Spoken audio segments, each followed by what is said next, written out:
Don't spoil this baby. Don't spoil this baby.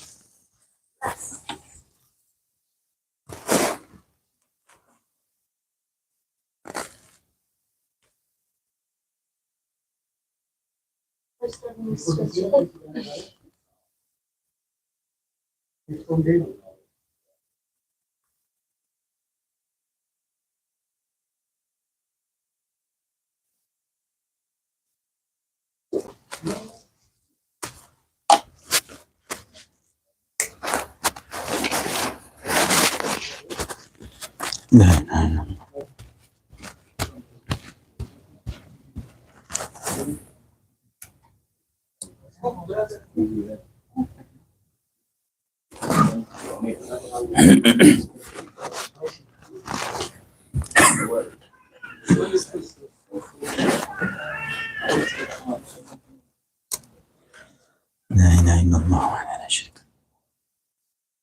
We good?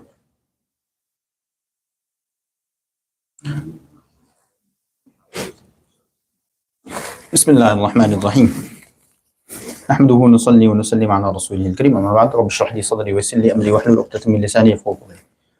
Yesterday we spoke in length about the harms of backbiting, the punishment that Allah Ta'ala is willing to give, and the reason it's so common, and how we can ask for forgiveness, and the cure. Just a very quick recap. In the Quran, Allah Ta'ala says, do not backbite one another. Would you wish to eat from the flesh of your brother? And we mentioned the reasons why it could be that just like you are causing bodily harm by eating the flesh, you will be causing emotional, mental harm by backbiting. Just as you will call physical pain, you will be causing, or just like you will be attacking the body of a person. Similarly, when you're backbiting, you're attacking their honor and their respect. One other way of comparing and understanding why Allah said it's like eating the flesh of your brother is, you can imagine when a group are getting together and backbiting about one person, Allah is depicting the image of that person's body being in front of you on the tablecloth, and you're all just taking parts. So it's almost like he's lying there, he can't defend himself because he's dead, and you're just taking whatever you want. So similarly, if you're in a group and you're backbiting about someone, so you're talking bad about him, it's true, he is not there to defend himself. So these are the few things we mentioned. Then we mentioned the hadith Rasulullah Sallallahu Alaihi Wasallam mentions about backbiting. What is it? It's when you mention something about your brother which he dislikes, and it has to be true. If it's not true, it's slander, and that's even worse, sin. Yeah, so that's the first question answered. So if it's true, 100% true, then it's backbiting. If it's 90% or 51% true, then it's gossip. And if it's less than 50% true, then it's a lie, or it's definitely telltaling, and these are all worse sins than backbiting itself. We mentioned a few hadith. Rasulullah Sallallahu Alaihi Wasallam, he heard two companions speaking about a man who came and admitted to committing zina, adultery. So he was stoned. He admitted 4 times he was stoned. And they were just speaking bad about him and making a small joke. Rasulullah Sallallahu Alaihi Wasallam, when he was walking past with the companions, returning to Medina, and they saw a dead donkey. Rasulullah said, call these 2 guys and tell them to eat from the corpse of this donkey. And they said, why should we do that? We don't want, who would want to eat from this? Rasulullah said, it's better than eating from the flesh of your Muslim brother. And we have many other ahadith. That was just the khulasa and the summary in terms of what is mentioned in the hadith and what is mentioned in the Quran. Then one last thing we mentioned towards the end was regarding how to ask for forgiveness. And this is also very important. When we want to ask forgiveness from backbiting, first of all, we can ask in a general manner. Somebody had, a sister had a question as well, that do we have to mention that I backbited about you, forgive me? Or can we just say, forgive me for anything that's happened? Like I mentioned, that when people go for Umrah or in Ramadan, they send out a general message to all their contacts that, I'm going for Umrah, for example, or we're going through, it could be anything. Please forgive me. Or say you graduated together, now we're leaving somewhere, we're going to split up. So now please forgive me for everything that happened previously. So in there, does that include backbiting, or do you have to mention, forgive me for this, and for backbiting? So the scholars say, no. You can just say, in general, forgive me for everything. And I mentioned Rasulullah Sallallahu Alaihi Wasallam stood on the mimbar. He said, forgive me for everything. Whoever has any rights I took of them, you can come and claim it now, or forgive me. So you can't say in general.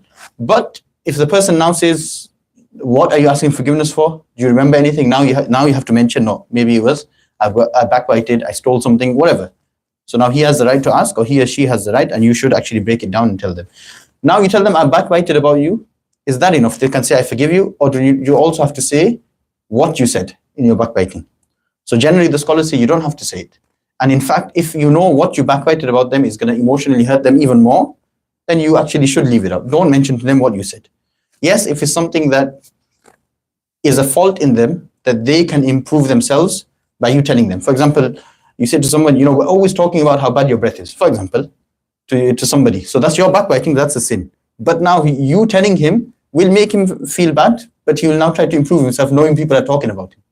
So there you're actually gonna, you have to say with wisdom, of course, but you'll actually guide him towards doing something and protecting himself. So that's in terms of asking for forgiveness. Then he said, what about if somebody's passed away and you definitely backbited about them? How do you ask forgiveness? We said you can't go to the inheritors or anything, but what you can do is you can either make a lot of istighfar for them, dua for their forgiveness, hoping Allah will forgive you in return. And secondly, you praise them in gatherings. Just as you defame them, you spoke against them in gatherings, now you go praise them openly in gatherings, and hopefully this will make up for it. So this was the few things regarding how to ask forgiveness. And then we said the person who's asked for forgiveness, meaning you go to someone, you say, I backbited about you, please forgive me. Yes, they don't have to forgive, but they should forgive. And Rasulullah said in hadith, whoever forgives in this world at a point where he can't forgive, Allah will forgive him where he needs forgiveness the most. That is on the day of judgment. And the opposite, whoever deprives someone of forgiveness in this world says, no, I'm not going to forgive you. Even though it's his right to not forgive, Allah will deprive that person of forgiveness on the day of judgment. So it's better to forgive. And this is in the general hadith. Rasulullah said, whoever shows mercy in this world, Allah will show mercy in the hereafter. Whoever shows gratitude in this world, Allah will show gratitude in the hereafter. And then the last thing we mentioned yesterday was regarding the cure of backbiting. A person backbites a lot. How do we get out of it? First of all, you try to speak less. Secondly, you think before you speak. Thirdly, and this is a very big one, you have to think, would I like it if someone backbited about me? So we have many stories, like I mentioned yesterday, that some women said to a mufti that, if you're telling us to stop backbiting, then we have nothing else to talk about.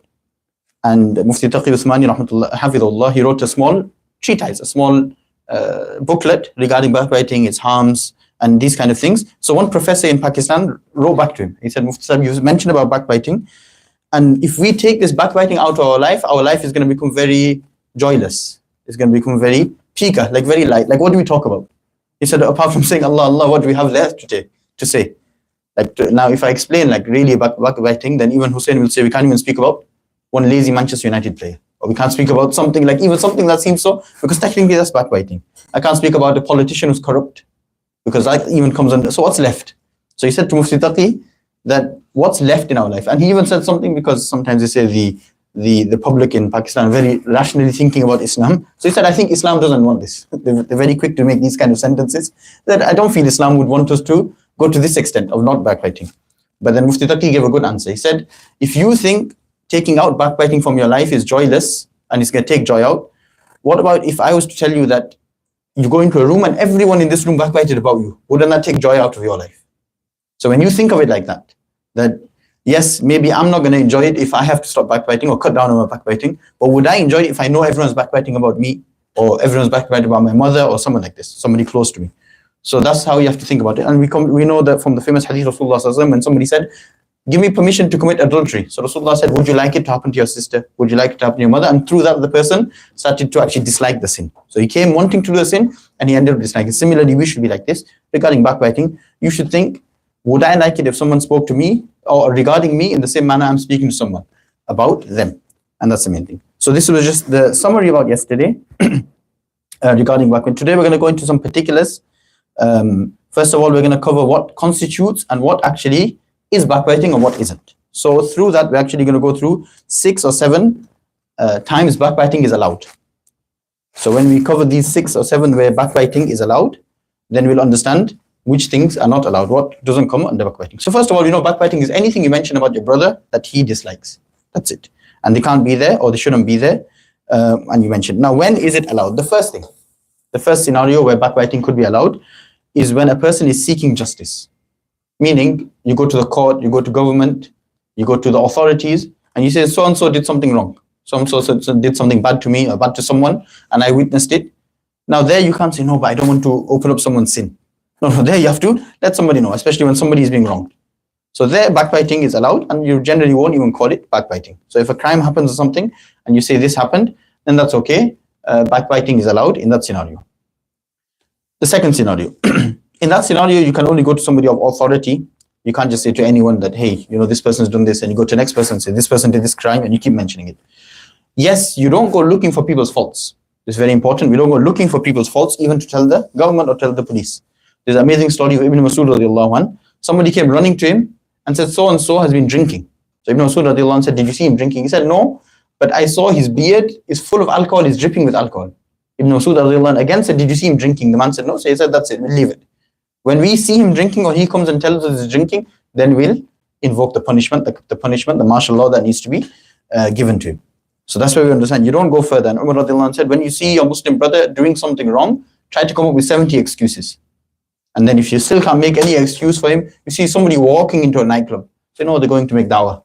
They know another Muslim brother who's gone in there and they're trying to pull them out. Or, whatever, they're going to use a bathroom in there or something. You see somebody in this, what's this carnival called? Atabanu. You see one of your Muslim brothers in there or sisters in there, and then you just think for some reason they were there for some other reason. They got stuck in traffic. Then you think that they got stuck in there, they didn't want to be there, or they were being forced. So that's the first one, where you're telling the authorities regarding someone to stop some harm. The second is when you're protecting somebody from harm. So for example, speaking out, but this is now not to the authorities, but it's going to protect someone. You heard that a plan is being made or people are plotting against someone. So now that's their own gathering. It's a small gathering. Technically, you're not allowed to go and tell that to anyone. But it's going to cause some friction to someone. It's going to cause some harm to someone. You are just, not only are you allowed to go tell that person, actually it's almost wajib for you. You should, and you have to go and tell that person. So that's the second one, where somebody is being harmed and you can do something to protect the harm. That's the second one. The third one is consultation and advice. This is an important one. And this is one we're going to come into a lot of scenarios and questions. Somebody asks your counsel. Somebody asks your advice regarding a person, regarding a brother or sister. It could be for marriage. It could be as a business partner. It could be an employee. What else could it be? A football team player. It could be anything. I want to travel with this, but it could be even the smallest thing. Now they come to ask you for advice. And first of all, you have to be honest. So you can't lie. So you can't cover up a fault at this time. You covering up a fault could cause a problem. Which fault? A fault that's related to what they're asking about. Meaning if a person says, can I go into business with this person? And you mention something else completely about him, even though it's something that's true and it's something that's a defect. But it's nothing to do with business and it won't affect their business relationship. Then that would be backbiting. Yes, but breath could affect meetings, man. He's a bad footballer. Again, it's a light scenario I'm giving, example. But that's not going to help or affect your business, him as an employee or him as a business partner. So that would now count as backbiting. What you have to remember in all these scenarios where we're saying backbiting is allowed, the very important factor to remember is we can only say as much as is necessary in the way that is necessary. So we can't say more in terms of quality or quantity. So we can't say anything else. And even regarding the thing we're saying, which we're allowed, we can't say too much about that thing as well. So we can't say, somebody asks you about a sister in marriage, and then you say, oh, she has a history. If you leave it at that, and the person now says, okay, then I won't go forward. But you say, no, but she has a history, and let me tell you who she slept with and what she's done. And you want to start breaking it down. So now that second part is backbiting. Yes, if now the family say, no, we want to know what does it mean by history. History can mean anything. And then, okay, you say as much as necessary again.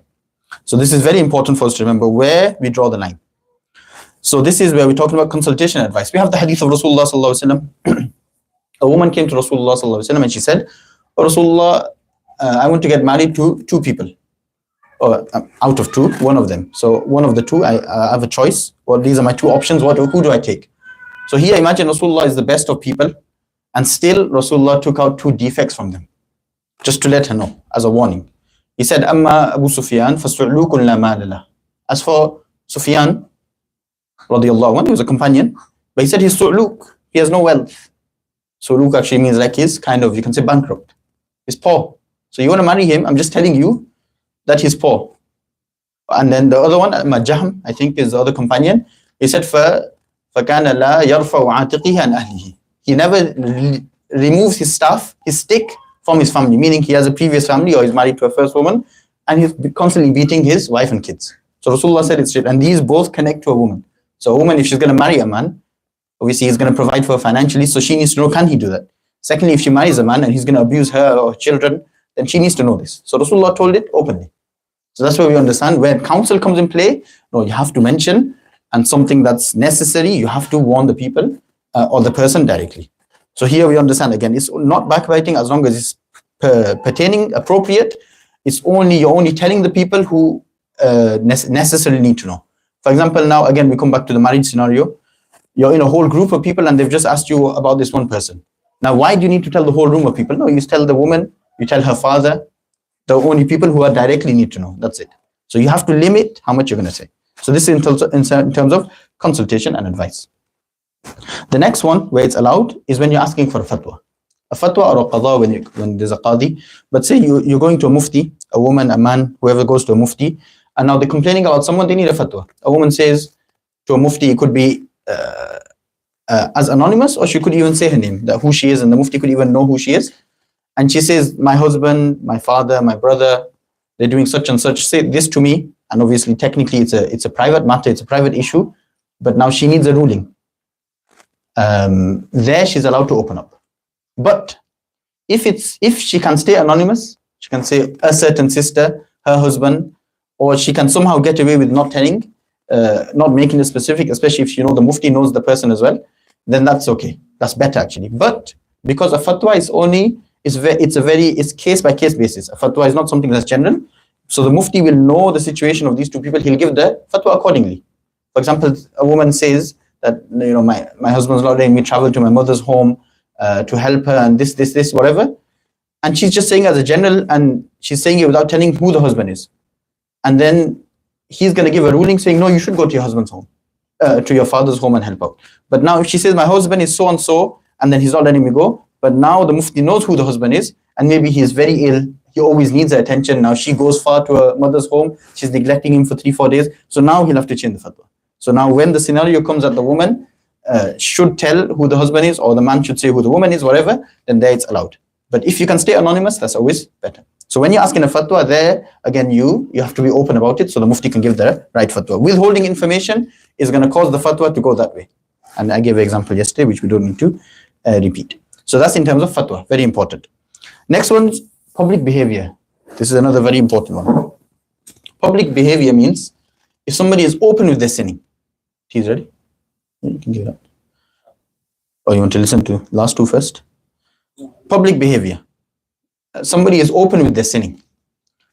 And if they're so open, everyone knows about it. And they're shameless in their sinning, or their innovation, or what they're doing wrong. Then in that case, you're allowed to speak about it, because it's so open. Here the scholars say, this is very important, because it's become famous that la ghibata li fasik. Fasik ki koi ghibat nahi hoti. But no. Just because a person is an open sinner doesn't mean there's definitely no backbiting at all. You can speak whatever you want about them. No. If the person is so open that they don't even mind people knowing about the sin and speaking about it, meaning they're always proud about it, then that case is okay. So if a person is openly sinning, but they're still shameful about that sin, then you can't just go around and talk about it. The only time you can talk about it is if two brothers are getting together, we need to speak to him, we need to try to intervene, that's okay. You bring in a third person as well because they're closer to him, they can do something, that's all okay. But to just talk about it, when that person is still shamed about it, even if he does it openly, no, that's still going to come under backbiting. So any kind of open sin, open wrong, or innovation, when it's open and the person is shameless about it, he's not willing to hide it, etc., he doesn't mind boasting about it, then that's okay, in the sense that you can't speak about it. So that's become now public. Rasulullah sallallahu alaihi wasallam, once a man was approaching, and this was probably before hijab, so Aisha radiallahu anha was in the room. Rasulullah said, let this man enter, but bitsa akhul ashira, he's the worst of his tribe. But then when the man came in, Rasulullah actually treated him well. So Aisha radiallahu anha was a bit surprised. Like, first of all, it seemed like backbiting. Secondly, it seemed like Rasulullah is, na'udhu billah, we can't really say about Rasulullah sallallahu alaihi wasallam, almost showing two faces. Like he's saying something bad about him behind him, but now he's showing a nice face to him. So she asked Rasulullah, explain these actions, please. Rasulullah said, first of all, I'm warning you of his evil. Like I'm telling you, don't be fooled by this person's sweet words. He's the worst of his tribe. So that's the warning. We're going to come to a warning is in public behavior as well, where you can warn about somebody's wrong. I'm actually going to come to that. That's a very important one. Warning. Secondly, now Rasulullah sallallahu alaihi wasallam treated him nicely because he said, this is in hope that this person changes his ways. So I'm not treating nicely out of being two-faced to him, or you can say sucking up to the person or whatever. No. I'm hoping that he changes his way. That's why I treated him with honor and respect. So that's another one we get from the life of Rasulullah sallallahu alaihi wasallam. The next one is rectifying a wrong. We've spoken about this. Like when people get together and they're saying somebody has wronged, and we're discussing how we can put it together. A council gets together. In some villages, they have like elders that get together. again, these kind of gatherings, it starts off with a good intention. We need to rectify this person, this group of people, and you end up speaking about everything. Oh, these people are going out in the night, they have no respect, they have pride. So all this extra stuff is not necessary. But now if you say, no, they're going out, they're causing commotion, we need to stop it, that's okay. But when you now go into more extra things, then that suddenly becomes backbiting. So one last one, which is very important, is if somebody is openly doing something wrong, and you're saving other people from that person's harm. And this is very important when we talk about scholars, people of knowledge, people of authority, people of power. And you now need to warn people about that person. Then there, not only is it not backbiting, you'll be actually rewarded if you have the good intention to help that person. We give an example. It's a certain scholar. Somebody said, oh, I've started to listen to him. And now you're thinking, no, but I know his teachers, or I know where he's getting his knowledge from. I know he's not studied properly. I know what kind of things he's propagating. I need to warn. So now if you warn the person that, you know, this scholar, if you listen to him, this is what you're going to learn, or he's saying these things, just beware of these, and these things are okay, then that's okay. As long as, again, the intention is right and you're sticking to things which are open and clear. But now if you go again further than that and you say, oh, actually in his private life also, he has an affair with this person and he took funds from donations and we don't know where they went. Now that's private issue, that's different. Now we leave that. Yes, if they're going to give charity to his organization, then you can mention it. So again, whatever is necessary, you mention it. I gave the example as a case study that the other day we were speaking about a scholar. And I mentioned that, you know, it's a large organization, movement, and now he's claimed to be the leader. So he's claimed to be the leader, that's wrong, because you shouldn't put yourself forward in that sense. Secondly, he's saying many bad things from the pulpit, from the member. That's also wrong. So his teachings are wrong, and claiming to be the leader is wrong. So until then, that's okay, we can warn. But then thirdly, I said, I almost went into saying that, you know, he's claiming to be a leader because he didn't have elders, so it's almost pride that he has. Now that becomes backbiting. Now we're talking about his inner emotions. We don't have the right to judge anyone's emotions. So as long as something that's necessary, again, we should warn about that. So these are the few cases. There's probably a few more slightly, but these are the main cases where we can say backbiting is allowed. There's one more that scholars say is if a person is famous by a certain quality. And that becomes their nickname. And technically, other people might think it's backbiting, but because they're so famous by it, then that's okay. Like in the hadith books, the scholars would mention somebody's name is A'raj. A'raj actually means a person that has a limp. That's the word that we use. It's a word which is like almost offensive. But it's A'raj, meaning he has a limp, he can't walk straight. So now generally, if you're just describing someone as A'raj, it's not good. But now because his name became so famous like that, and he knew that's his name, so there it's okay. So that actually answers your question kindly, what you asked yesterday, where somebody has, his name's become more famous than his actual name, like a nickname, and he doesn't like it, but he doesn't dislike it as well. It's just something that's become famous, and as long as the person doesn't have an issue, then that's okay. So these are the some times that backbiting is allowed. The scholars would actually backbite, well, you can't even call it backbiting, but warn. They have huge books of narrators of hadith. So all the narrators of hadith, almost 200, 300,000 narrators of hadith, and under there, so each narrator, so the Prophet, his student, his student, his student, until the scholar who's compiling the hadith. So all these 5 people in the middle, the scholars have full books in which they're describing these people. That this person was true, this person was a liar, this person, there's a problem in his religion, this whatever, this person pretended to take from this scholar, he actually didn't, this person stole some books. So they mention all of this, because this is to protect the hadith of Rasulullah, there you're allowed to do it. So again, they wouldn't go into hidden things, private matters, but something that's connected to their truthfulness, they would mention it. So inshallah, so these were the times where backbiting is allowed. Now we'll just go to some particulars, some rulings, and then we'll take questions at the end. The question is written. It's on the phone, I think. First of all, when backbiting is allowed, we already mentioned this. Mocking and imitating. Mocking and imitating someone, is it allowed or not? So we say mocking is definitely not allowed. In the Quran, Allah says, وَيْلٌ لِكُلِّ هُمَزَةٍ لُمَزَةٍ. Curse be to those who mock, who criticize. But if it's done in a loving manner, then it's okay. Sometimes you mock somebody, not mock somebody, you imitate somebody out of love. So that's okay. And then, so again, it comes down to intention. Next one, backbiting if it's indirect. So sometimes 3 people are speaking, 3 people are having a conversation, and one of them wants to talk about someone. And all 3 of them know who he's talking about, he just doesn't take the name. And then he ends up telling a whole story, oh, you guys know who I'm talking about. And then he mentions about them. If you mention the name, it's clearly backbiting, but he doesn't mention the name, but all 3 definitely know who it is. Is that backbiting? Again, the scholars say if it's clear who you're talking about, then it's backbiting, even if you don't say the name. Sometimes we think we'll mention everything, just not the name, or he lives here and he's from here, so you've mentioned everything but the name, so it's safe from backbiting. We say no. As long as everyone knows who it is, then you've mentioned something about your Muslim brother or even non-Muslim brother, then that still counts as backbiting. But if it's quite vague, somebody might click on, somebody might not, and then you're just mentioning a story, then that should be okay. Next one, backbiting of a non-Muslim, another very important subject. Is it backbiting only of Muslims, or is it backbiting of non-Muslims as well? So we understand that we don't get any hadith where Rasulullah said that there's no backbiting of disbelievers. Meaning, backbiting of a disbeliever is still a sin.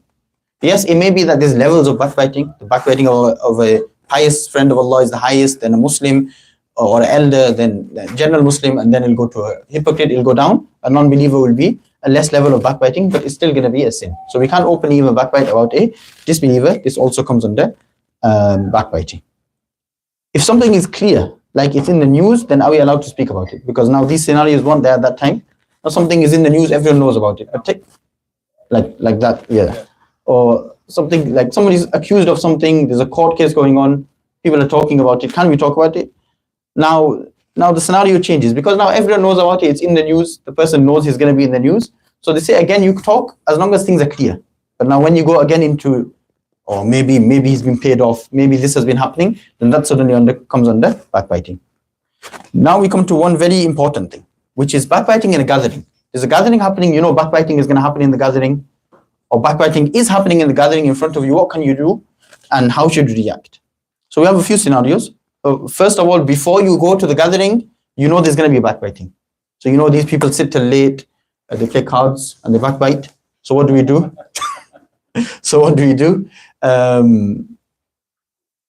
If you definitely know there's going to be backbiting and you haven't even tried to tell them off, then you can't even go to that gathering. That gathering, the whole gathering is written as a sin for you. Because there's going to be backbiting, and you haven't tried to tell them off, no. If you don't know there's going to be backbiting and you end up sitting in the gathering and now backbiting starts, then what happens? Now backbiting has started. Now you have a few scenarios. One is you can tell them to stop and they'll listen. So there you have to. So you can tell them to stop and they listen. Then you have to tell them, yes, if you can just divert the conversation. So you just move it, oh no, let's not talk about this, let's carry on. So you don't even have to be aggressive or confront them and say, why are you backbiting? You just move it on, then that's okay, that's also okay. And then later, privately, you can advise a brother, actually what you are doing is backbiting. So that's okay. If you feel by you mentioning that, or why you backbiting is going to have the negative impact, then you stay quiet, you try to divert the conversation, or you just get up and walk off. Maybe they should understand. The last scenario is you feel by you getting up, they're going to feel hurt. That why is this guy getting up? So then Hazrat Thanvi Rahmatullah has a nice statement. He says, somebody asked him, dil shak nahi hogi, that their heart is going to break. If we tell them to stop backbiting, or we get up and walk off, or we stop sitting with them. So he said, would you rather that their heart breaks or your religion breaks? He said, now you have to prioritize. There's going to be backbiting, and you can't stop it or you can't stop it. In the scenario, you can't stop it. Now you just have to tell them, look, I'm going to have to withdraw from these conversations or these group chats or whatever. So you just have to mention it after trying to speak to them individually or as a group. The last thing, if backbiting is happening in front of you and it's about somebody and they're doing something wrong, you have to defend the honor of a Muslim brother, especially a Muslim brother. Rasulullah ﷺ said that whoever defends the honor of his Muslim brother in this world, Allah will defend his honor in the Day of Judgment. Meaning Allah could hide a sin of yours, Allah could do something. So it's very important that you don't just allow backbiting to happen. Number one, you stop it. Secondly, if somebody spoke bad about a brother, especially a Muslim brother or sister, you actually defend it. You actually defend them. You say, what about the 100 other good things they're doing? Or look into yourself, these kind of things. So we actually should defend the honor of a Muslim brother. It's not just about stopping it. And then we know lastly, Rasulullah ﷺ said in hadith, whoever you see something bad, you should try to stop it with the hands. Meaning you tell them, no, openly, and you get up or whatever. Secondly, with your mouth, so you speak to them, advice. Thirdly, with the heart. The heart means you feel bad about it, the backbiting, and you make dua for the person. We only have 2 or 3 things left. Some pious would find out that they've been backbited, they will send gifts. I mentioned that yesterday. Even mentioning things attached to a person can actually count as backbiting. For example, I say Siraj, his car is very dirty. That could be backbiting about Siraj. Or we say somebody, their house, something about their house is a very small house. These kind of things. Again, you have to think, if that person was in front of me and I'm talking about his house, would he like it? No. So it still counts as backbiting for that person. You don't count backbiting for the house. You're not going to ask forgiveness from the house. You have to go and ask forgiveness for the person. So even that comes under backbiting. One thing that's very dangerous is that to defend the sin. How do you defend the sin? Somebody says you're backbiting. And you say, no, I can say it to that person's face. It's almost like you're defending the sin, first of all. Secondly, you're going against the definition Rasulullah gave for backbiting. Rasulullah didn't say backbiting is such a thing that you can say to a person's face. Rasulullah said backbiting is a thing that a person dislikes you mentioning it when he's not there. There's two separate things, but you're trying to say that, no, my definition of backbiting is different, I'm allowed it. So some scholars say if you say it in the way that my definition is what actually fits for backbiting, it could actually be kufr. You're denying a tenet and a ruling of Islam. So that's something that's, when the scholars say, whenever somebody advises you about Islam, don't become confrontational. No, it wasn't me that did it. Or I didn't do it. Why are you calling it backbiting or something like this? So that's very important as well, that we don't defend. We say, okay, if it's backbiting, I correct myself and I'll stop doing it. So these were some particulars regarding backbiting. Whatever questions we have, inshallah, we can ask. We have some questions written down on my other phone as well. Any questions? It's actually my phone's recording. Any questions? What about if a Manchester United player didn't play well last week? Can we speak about him? Yeah. We speak about one player every time. Is it Pogba? No.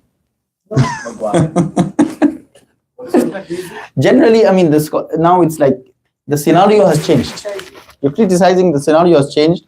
There's more leniency in that regard because now things are open. They say you just speak about the performance is okay, but now you go into his personal life, you go into his lazy, these kind of things, that's different. You just speak about the performance that's now open for everyone.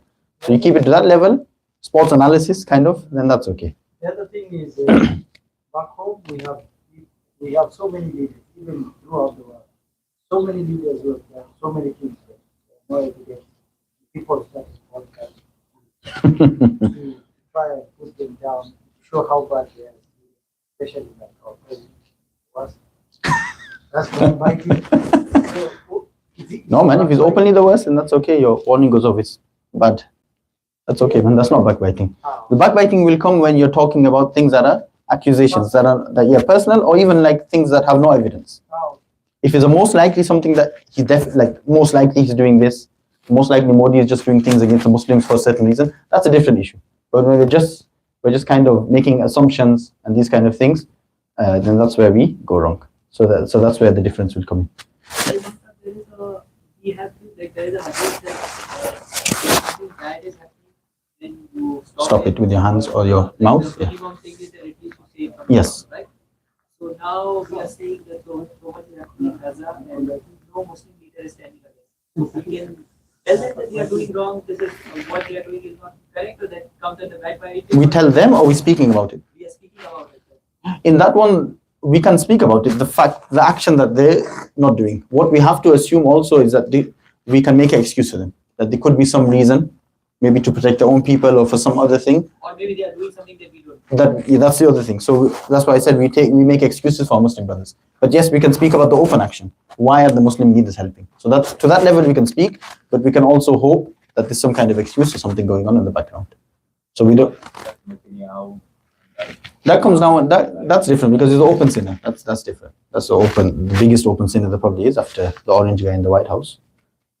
That's recorded. I can't go to US now. Who's the orange guy in the White House? Let me just go get these questions. Carry on. I'm listening. I'll have to repeat the questions. Aisha, give me the phone. Carry on. You're on listening.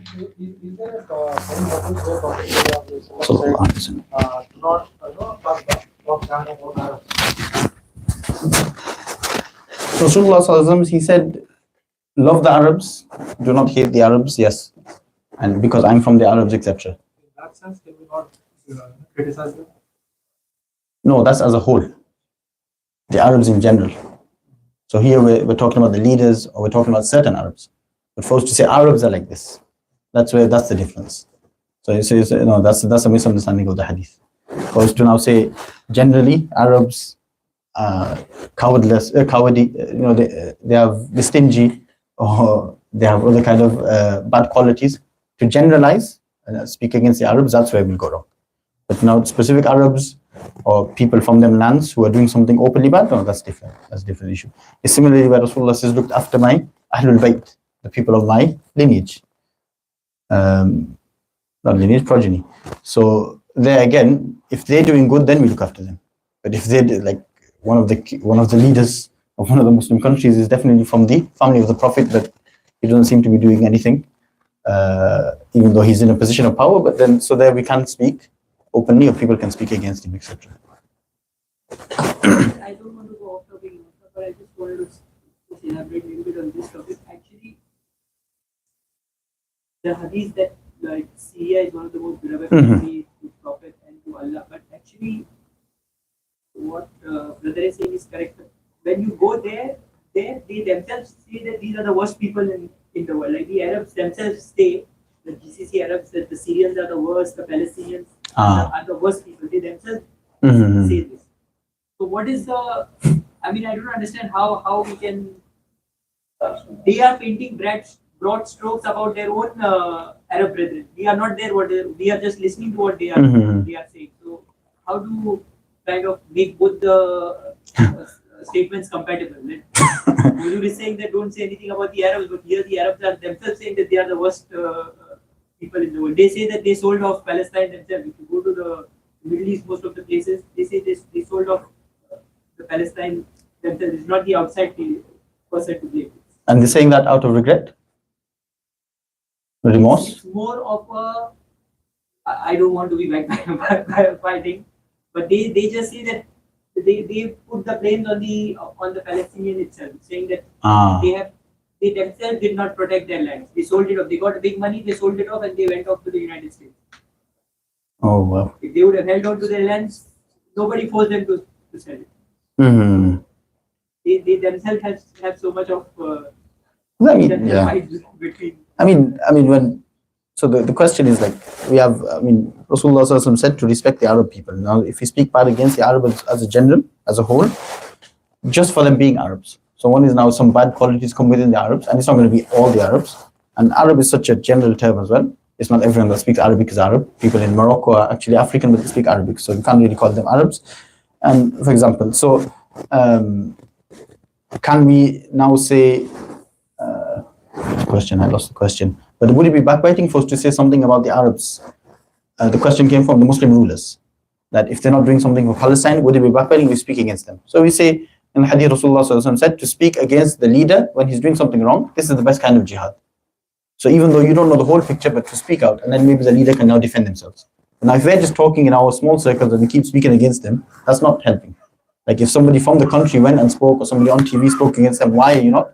Now that at least gives them the opportunity to defend themselves. That won't come under backbiting. But now again, if we just say general term that the Muslim leaders should do more, why they're not doing anything, are they just looking at their own people? That won't come under backbiting. But when we go a step further, then suddenly that will become backbiting. Then we come a question of if the Arabs themselves are now talking about each other, and then that's backbiting within them, definitely. But for us now, we should just stay out of it. Like that's things that they are speaking from their own side. Any other questions? Some sisters had some questions. Is it possible for the Imam to talk on backbite? Oh no, that's the topic. That was the question. Scenario 1, minors asking why a particular Muslim is not doing some obligatory act. Oof. So a small child, out of their simplicity, they say, why aren't people praying salah? I saw this, my aunt or someone, why isn't she praying? You know, something like this. So now when we're now explaining to them, how do we stay out of the backbiting? So again, like we just explained like I mentioned, what's very important is we make excuses for people. So we say, no, they're probably trying. May Allah make it guide us. May Allah guide us, guide them. People are weak, these kind of things. So that's probably how it is. If a family member or friend has behaved in an offensive manner. So now family members, there's always forward and back going on between family members. Now, what comes under backbiting if it's affected a family member? I said, when you can help out and you're trying to protect someone from some kind of evil, some kind of harm, then it's not backbiting. When we go further than that, then it becomes backbiting.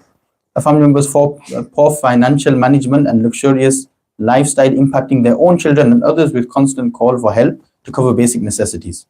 This is important. I think somebody had a question as well about if somebody keeps asking for money, somebody from your family or your friends, but it's their own, I think it's you. This is going back something. No, more than. No, you were telling me, you were asking a question about someone. Now I'm just thinking. So if somebody is asking you for help, but it's their own decisions that have got them in this kind of scenario, be it domestic, be it financial, be it whatever. Now, first of all, should you help them? That's a topic for a different day. Should you still give them financial help? But now, when you're speaking about it to other people, don't help them, or can we help them? Does that come under backbiting? So again, if you're trying to stop them from harm and you're trying to intervene, that's okay. If you're trying to stop other people from their harm, meaning you know they're going to go now beg to other people. Now you don't want the other people to give them money because they might use it in wrong. That's also okay. Now, when you go further than that, again, that comes under backbiting. Speaking with a family member or a friend about a child's naughty behavior. This one, parents normally have this issue. When you get together, oh, my child cries a lot, my child doesn't sleep at night, my child messes around, your child. These kind of things, these generally won't come under backbiting because you're just expressing concern to one another. When it goes further than that and you're just complaining about your child or the other child, sisters get together, did you see what this child did? Did you see what that? Then that will start to come under backbiting. Speaking to a spouse about something that happened at the masjid or in a group chat, which frustrated them, annoyed them or hurt them.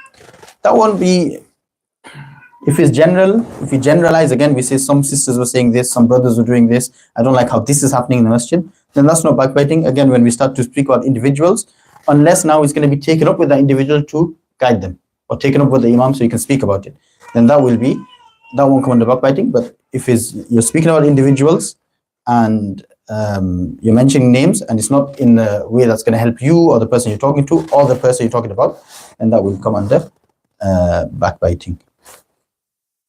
Any more scenarios? If you're saying something positive about someone and he's not. That's the best thing you can do. Alhamdulillah. And the person has to dislike it. Even if you're praising him, but Yeah. Oh, if a person doesn't like being praised? Yeah. Oh. some people Have you met humankind who doesn't like? People don't like being praised to their face. No. I think even if people don't like being praised and you still praise them, that still won't ever come under backbiting. He's talking about himself. He He wants. talks more about Siraj. Alhamdulillah. So, like I mentioned about the levels of backbiting, the scholars say that, you know how we say it's like eating human flesh? They say the scholar's flesh is poisonous. Meaning now, if you backbite about a scholar or pious friend of Allah, that's poisonous flesh. It could kill you. Meaning it could kill your iman. It could kill you in this world and there. Because Allah says, whoever harms a friend of mine, man adha li waliyan, whoever harms a friend of mine, this is hadith of Bukhari, faqad azantu bil harb, I declare war on that person. So for us to speak bad against the scholars or a pious friend of Allah, sometimes we don't even know who a pious friend of Allah is. It could be the old man in the masjid, it could be the muazzin, it could be somebody very simple. It could be muazzin, it could be muazzam. So it could be, we don't know. Then this is like poisonous flesh. It's like the worst sort of backbiting. And we give a simple example.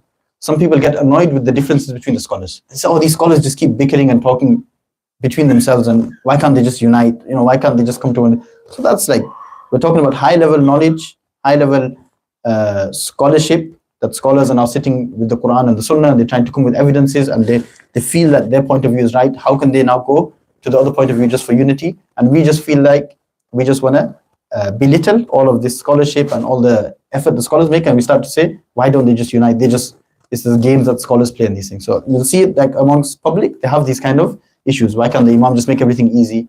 He just wants to make things be strict. So this is very important for us to watch our tongues regarding the pious friends of Allah Ta'ala and the scholars, and especially the ones who have passed away. Especially the ones who have passed away. Sometimes we'll speak about a certain scholar or certain person, and we'll say he should have done better, he should have done more, he slipped up here. So also in these scenarios, we have to be very careful, inshallah. Then what if we certainly know that Imam or some scholar spreading misinformation? That's different. So again, that comes under now warning people.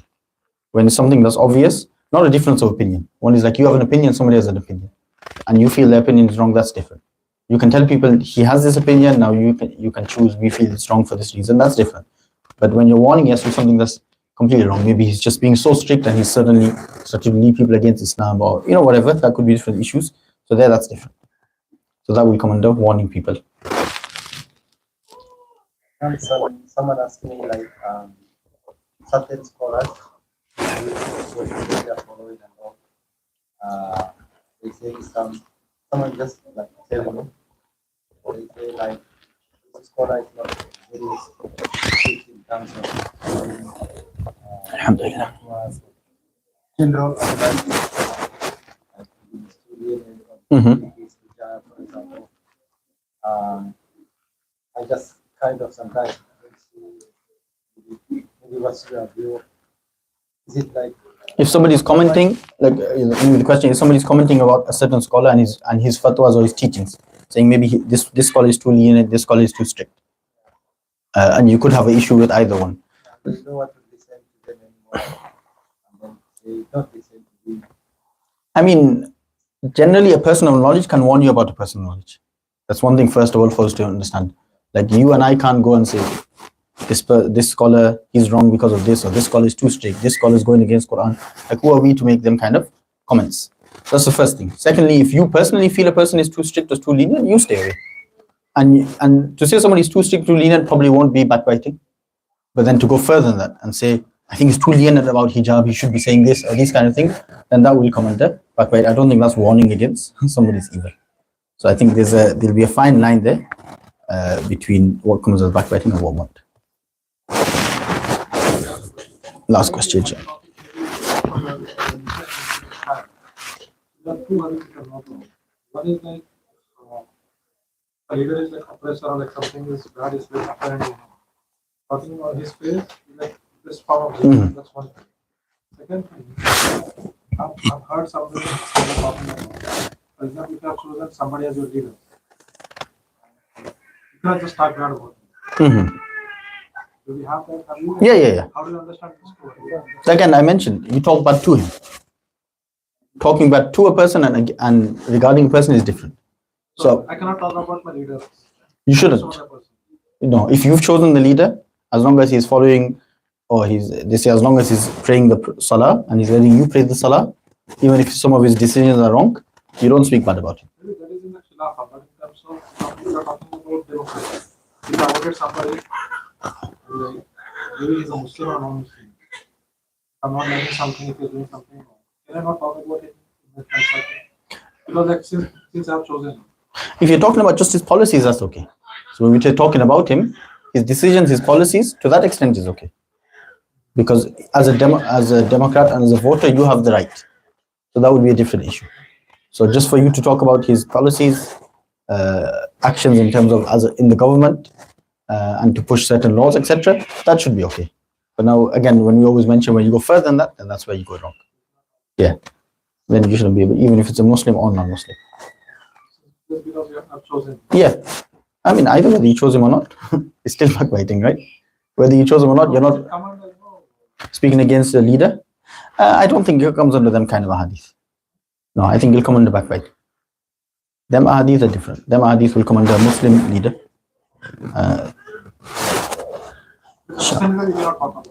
No, in that case, because the Muslim leader holds a different level, leading the Muslims. So they're even if it's not Khilafah, it's under Khilafah, it's Imara. So as Amir,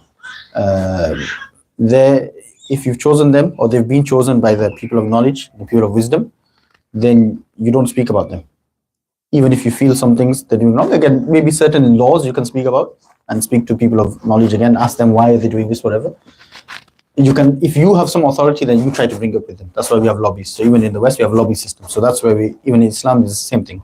So if you have a person of authority, you have a voice, you can speak to them, then you go and try to speak to them, or the people under them to speak to them. That's where you're going to make action. But you just discussing, it's not helping you either. So that's always. Inshallah, we ask Allah to protect us from the evil of backbiting and to give us the ability to act on what we said. Wa akhdaw alhamdulillah. Was it strong enough? It's tea.